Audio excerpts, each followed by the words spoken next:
Poneglyph adalah batu berbentuk kubus yang berisikan tulisan kuno. Benda ini dikatakan lebih keras dari sebuah besi dan baja, sehingga tidak bisa dihancurkan. Seperti yang dikatakan Gyukimaru kepada Zoro dalam cerita Wano. Lalu sebenarnya apa yang membuat batu Poneglyph sangat sulit dihancurkan, dan bahkan dikatakan tidak dapat dihancurkan?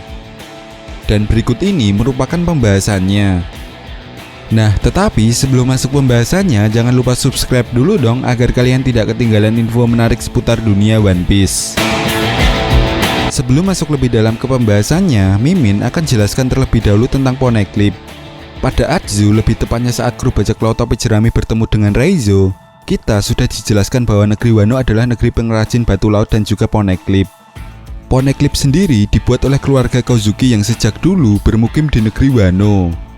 Selain sebagai pembuat Poneglyph, keluarga Kozuki adalah keluarga besar yang menjadi pemuka di negeri Wano selama beratus-ratus tahun. Cara membaca dan membuat tulisan Poneglyph ini diturunkan turun-menurun dalam keluarga Kozuki. Jadi kemungkinan besar bahan baku pembuatan Poneglyph pun masih ada sampai sekarang. Hanya saja tidak cukup orang banyak yang bisa membuat dan mengetahui cara pembuatan Poneglyph.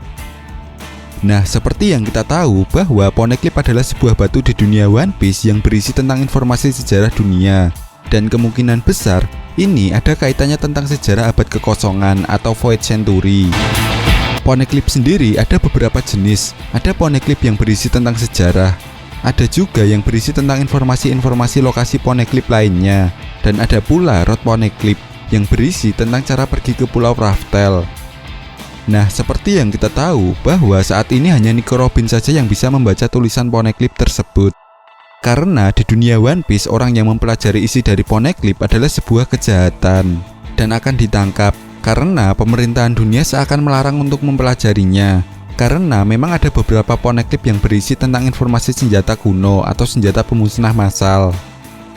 Nah, bagi pemerintah dunia dengan dalih mempelajari sebuah Poneglyph adalah sebuah kejahatan. Karena kemungkinan besar batu ini menyimpan sebuah pesan penting dari masa lalu untuk orang-orang di masa depan tentang sebuah sejarah yang hilang. Jadi, apakah mungkin rahasia pembuatan Poneglyph yang tidak bisa dihancurkan karena Poneglyph terbuat dari batu laut? Karena seperti yang kita tahu bahwa negeri Wano dikatakan juga sebagai negeri pengrajin batu laut.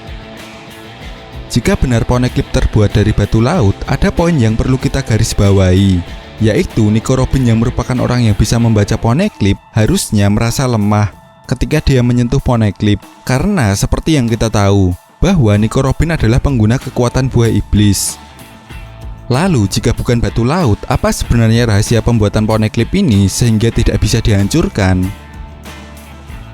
Nah, mungkin pada One Piece chapter 937 kemarin kita akan diberikan sedikit petunjuk tentang alasan kenapa Poneglyph tidak bisa dihancurkan. Saat pertarungan Zoro dan Gyukimaru di Jembatan Merah, Gyukimaru sempat mengatakan kepada Zoro kalau pedang Susui dapat berubah menjadi pedang hitam setelah digunakan bertahun-tahun oleh Ryuma. Nah, Zoro sendiri pernah diperlihatkan mampu mengaliri pedangnya dengan kekuatan haki dalam cerita Dressrosa. Jadi kemungkinan mengaliri haki ke dalam benda secara permanen mungkin bisa saja dilakukan. Kebanyakan Poneglyph berwarna biru tua dan hampir menyerupai hitam. Mungkinkah batu Poneglyph adalah batu biasa yang kemudian dialiri haki agar menjadi super kuat dan tidak bisa dihancurkan? Lalu yang jadi pertanyaannya adalah, bagaimana dengan rod Poneglyph yang berwarna merah? Nah, menurut Mimin bisa saja batu ini dicampuri dengan darah atau mungkin pewarna tertentu sebelum dialiri haki untuk membedakan isinya dengan batu-batu Poneglyph lainnya. Ingat, Goldie Roger sempat dikatakan tak bisa membaca apa yang tertulis di dalam Poneglyph. Tetapi dari perkataan Silver Relic lebih tepatnya sebelum time skip, seperti yang dijelaskannya, Roger dikatakan mempunyai kekuatan untuk mendengar suara segalanya. Nah, bagaimana jika yang dia dengarkan dari Poneglyph adalah wasiat yang tertanam dari hati para pengguna haki yang menguatkan batu-batu tersebut? Artinya, kemampuan untuk mendengar segalanya ini bisa saja terkait juga dengan kemampuan haki Goldie Roger yang tentunya sangat tinggi dibandingkan dengan para pengguna haki lainnya. Nah, jadi bagaimana menurut kalian? Kira-kira apakah Poneglyph ini mengandung unsur haki yang kuat sehingga tidak bisa dihancurkan?